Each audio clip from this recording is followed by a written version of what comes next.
Hello అండి, welcome back to my channel. ఈరోజు మనం ఈ వీడియోలో తెలుసుకోబోయేది ఏంటంటే ఉత్తరాయణ మహాపుణ్యకాలము 2026లో ఎప్పుడు, మరి మకర సంక్రమణం ఎప్పుడు అనేది. మకర సంక్రమణం జరిగినప్పుడే మనకి ఉత్తరాయణ మహాపుణ్యకాలం అనేది ప్రవేశిస్తుందండి. అంటే సూర్యుడు దక్షిణ దిశ నుండి ఉత్తర దిశకి ప్రయాణం చేస్తారనమాట. అంటే 6 నెలలు ఇటు 6 నెలలు అటు ఉంటారు కాబట్టి మనకి ఇక ఎండ అనేది ఉత్తరాయణం వచ్చిన తర్వాత మనకి ఉత్తర వైపు నుంచి ఎండ అనేది వస్తుంది. మీరు గమనించండి, 6 నెలలు ఇటు ఉంటుంది, 6 నెలలు అటు ఉంటుంది. ఉత్తరాయణ మహాపుణ్యకాలం చాలా మంచిది అని అనుకుంటారు. భీష్ముడు మనకి ఉత్తరాయణ పుణ్యకాలం వచ్చిన తర్వాతనే నేను చనిపోతాను అని చెప్పి అంపశయ్య మీద అలాగే ఉండి తర్వాత తను ప్రాణాలు వదిలాడు. అది అందరికీ తెలిసిన విషయమే, మహాభారతంలో ఉంటుంది కదా.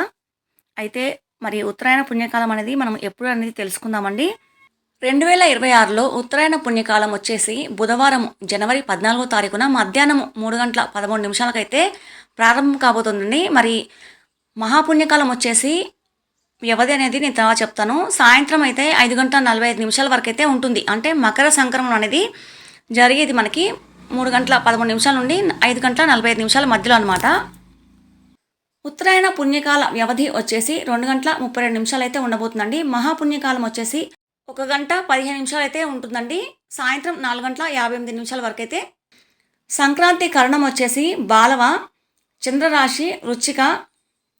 అయితే ఈ రోజున అనురాధ నక్షత్రము కాబట్టి ఈ రోజున పుణ్యకాలం అనేది ఇలా ఉండబోతుంది.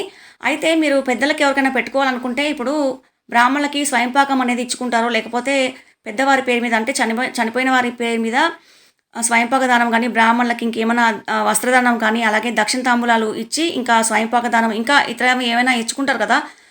ఇంకా బ్రాహ్మణులకి భోజనాలు పెట్టడం కానీ, సంతర్పణ చేయడం కానీ అవన్నీ చేయాలనుకుంటే కనుక మర్నాడు చేయాలన్నమాట. అంటే మనకి సంక్రమణం అనేది మధ్యాహ్నం పూట వచ్చింది కాబట్టి మర్నాడు అంటే 15వ తేదీన మనము పెద్దలకి పెట్టుకోవచ్చండి. మీ ఇష్టమైతే మీ ఆచారం ప్రకారము ఎలా చేస్తారో అలా మీ పెద్దవారికి, చనిపోయిన వారికి అలా చేసుకోండి. ఇదంటే మరి ఉత్తరాయణ పుణ్యకాలం ఎప్పుడైనా తెలుసుకుందాం కదా.